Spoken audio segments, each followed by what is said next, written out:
the bottom of the hour, so do stay with us for that. For now, though, we're going to switch gears here on France 24. It's time for a look at the international newspapers this Monday, and we're joined by our press reviewer, Aurore Dupuis, and I'm guessing that Aurore, the ash cloud is on the front pages of many newspapers. Exactly, and we'll start with the British press, with the Independent. Last night, the British government announced a rescue plan for the 200,000 Britons currently stranded abroad, a plan that could involve the deployment of the Royal Navy. Now, the Independent compares this to a historical event, the Battle of Dunkirk, as you can read on the title there, Mandelson's Dunkirk. Mandelson is, as you know, the British business secretary, and Dunkirk is referring to a rescue mission during the Second World War on the French north coast. Exactly, when basically thousands of British soldiers that had to be evacuated from continental Europe back to England, and they basically used anything they could get their hands on when it comes to sort of boats and ships and so on. Exactly, so massive rescue plan then, and you can see a photo in the Daily Mail, actually, a photo taken in 1940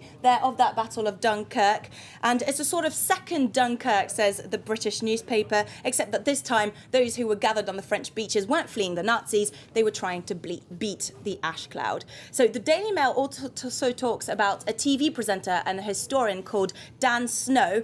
Now, he tried to rescue a friend in France. She was stuck in Calais, and he set sail early on Sunday with 5 speedboats and had planned to make 3 crossings to rescue around 500 people. But when he got to Calais, French border police put an end to his mission, and they said that he was not authorised to do all this. So in the end, they checked with the British Home Office, and they did allow him to go back, to sail back to Britain, and they allowed him to take back 25 Britons with him, but ironically, his friend was not amongst those 25 lucky people. All right, there's still 25 people who don't have to get on board a P&O or Sea France ferry, so I suppose a little bit of a relief there. Exactly. Next story for us? Next, we'll make a link with British politics and this volcano, because, as you know, an election campaign is currently undergoing in Great Britain. Now, The Guardian says that this air traffic chaos could be the next game changer. One of its journalists is stuck in Tenerife. She says, "We are no longer guests, but captives." And she says she's feeling bored now and homesick, and she wants to go home. She says she cannot stand people who send her text messages saying, "Oh, enjoy," or "Oh, I'm jealous." I have to say, though, at the same time, boo-hoo, it must be a really difficult thing to be stuck on Tenerife, eh? But anyway, in her piece, she addresses Gordon Brown directly, and she says, "Gordon, if you can get the Navy out to get us, we will personally deliver you a 0.5 swing." Because, as you know, Gordon Brown is trailing behind his 2 main rivals, David Cameron and Nick Clegg, in this election. And so there we go. The gauntlet has been thrown. Gordon Brown, listen to this one. You need to send the British Navy out to capture or to get back some British tourists. Exactly. And so it looks like this volcano could sway votes in his favour, according to what Gordon Brown has planned. All right, next one for us.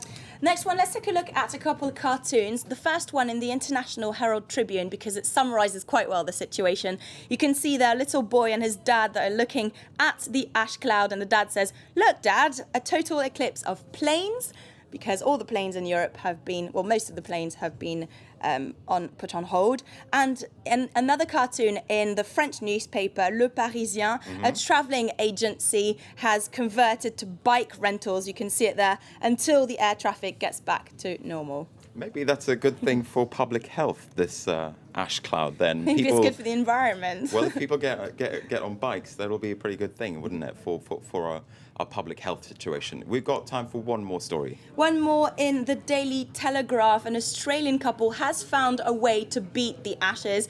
Sean and Natalie Murta were meant to get married in London, but they ended up being stuck in Dubai. So they got a great idea. They asked for a web video link up in their room, and they broadcast their wedding on the internet, so 80 of their guests could watch the wedding in London. All right, and on this map, we see where their guests were coming from. So basically all over Asia, all over Europe, and North America as well. It's pretty impressive feat, that one. Thanks very much, Aurore Dupuis, for telling us all about it. Thanks very much for the press review this morning. Still to come here on the Morning Edition, we'll